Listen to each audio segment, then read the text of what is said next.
एक राष्ट्र एक चुनाव, ये मुद्दा पिछले कई दिनों से न्यूज़ में चला हुआ है। तो आइए चले जानते हैं डिटेल में कि आखिर आखिर ये एक राष्ट्र एक चुनाव है क्या और इसके क्या क्या बेनिफिट होंगे और क्या क्या इसकी डिसएडवांटेज होंगे, सब हम डिटेल में जानते हैं। तो आइए चलिए। अब सितंबर 2023 में क्या होता है कि केंद्र सरकार भारत के पूर्व राष्ट्रपति रामनाथ कोविंद जी की अध्यक्षता में एक समिति बनाते हैं जिसे एक राष्ट्र एक चुनाव वन नेशन वन इलेक्शन पर रिपोर्ट तैयार करने को कहा जाता है। और हाल ही में इन्होंने जो राष्ट्रपति द्रौपदी मुर्मू उनको एक रिपोर्ट प्रस्तुत की है। तो इन्होंने उसमें कुछ एक सिफारिशें दी हैं। इनकी जो सिफारिश है वो पहले ये है कि जो चुनाव हैं वो एक साथ होने चाहिए। साथ में लोकसभा और राज्य विधानसभा के चुनाव के 100 दिनों के अंदर जो आपके स्थानीय निकाय हैं वहाँ भी चुनाव हो जाने चाहिए। आपके स्थानीय निकायों में जैसे पंचायत, नगर पालिकाएँ, नगर निगम इत्यादि आते हैं। चलिए जानते हैं आखिर एक राष्ट्र एक चुनाव है क्या।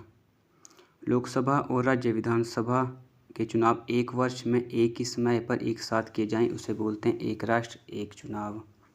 और वर्तमान में आंध्र प्रदेश, सिक्किम और उड़ीसा में चुनाव एक साथ ही होते हैं।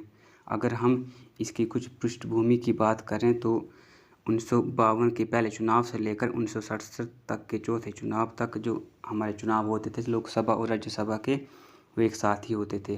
परंतु 1968 और 1969 में कुछ विधानसभा के समय पूर्व विघटन के कारण यह चक्र जो बाधित हो गया था। अगर हम बात करें इसकी मांग की तो सबसे पहले एक साथ चुनाव की मांग 1983 में चुनाव आयोग ने की थी। तब से मुद्दा चर्चा का विषय बना हुआ है। और अगर विश्व की हम बात करें तो विश्व में कई सारे देश हैं जो एक साथ चुनाव होते हैं, जैसे आप दक्षिण अफ्रीका मान लो, स्वीडन और ब्रिटेन। अगर हम इसके लाभ की बात करें तो इसके कई सारे लाभ हैं, जैसे कि अगर बार बार चुनाव होता है तो जो हमारे शीर्ष नेता होते हैं या जो स्थानीय प्रतिनिधि होते हैं वो चुनाव में व्यस्त हो जाते हैं। इससे अर्थव्यवस्था पर नकारात्मक प्रभाव पड़ेगा।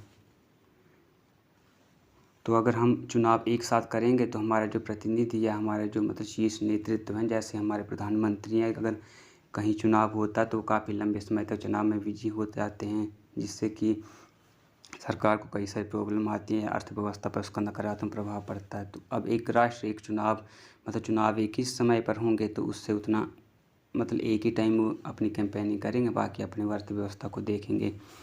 और इसका जो दूसरा है वो ये है कि जब आचार संहिता लगती है तो उसमें जो नीतिगत निर्णय होते हैं वो उसमें विलम्ब हो जाता है और कई सारी परियोजनाएं होती हैं उनमें बाधा उत्पन्न हो जाती है। तो अब ऐसा नहीं होगा। अगर चुनाव एक बार में ही होते हैं लोकसभा और विधानसभा के, तो जो आपकी आदर्श आचार संहिता वो एक बार में ख़त्म हो जाएगी।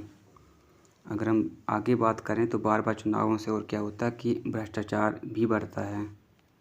ठीक है।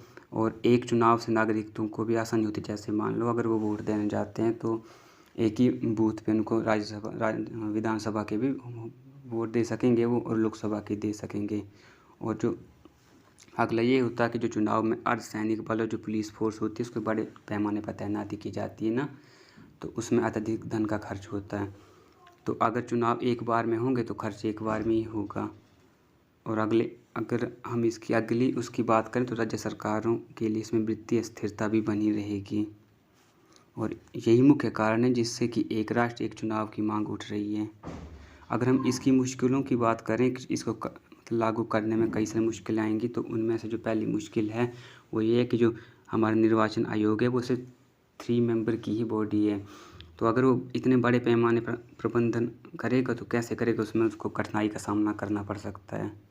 और जो इसका दूसरी मुश्किल आ सकती है वो है कि संघवाद पर प्रभाव पड़ेगा। और इससे क्या होगा कि जो आपका केंद्र और राज्य के संबंध में टकराव आ सकता है।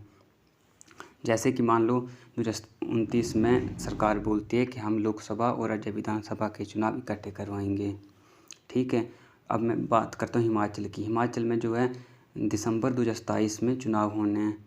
तो जो आने वाली सरकार होगी वो सिर्फ 1.5 साल ही शासन करेगी। तो उसमें किस बिहाफ पे वो शासन करेगी, अगले जो चुनाव होंगे किस बिहाफ पर होंगे, तो वो तो देखने वाली बात होगी।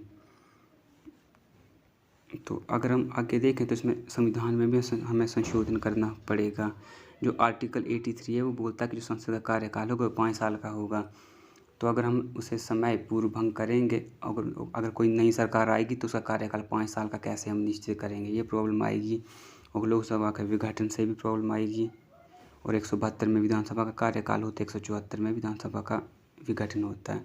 और आर्टिकल जो 356 है राष्ट्रपति शासन, तो उसमें भी संशोधन करना पड़ेगा। अब देखते हैं कि सरकार इस किस बिहाफ पे लेके चलती है, ये तो मतलब आने वाला समय ही बताएगा। तो अगर आप अपनी कुछ राय देना चाहते हैं तो दे सकते हैं। तो ये है वीडियो का and. Thanks for watching, have a nice day.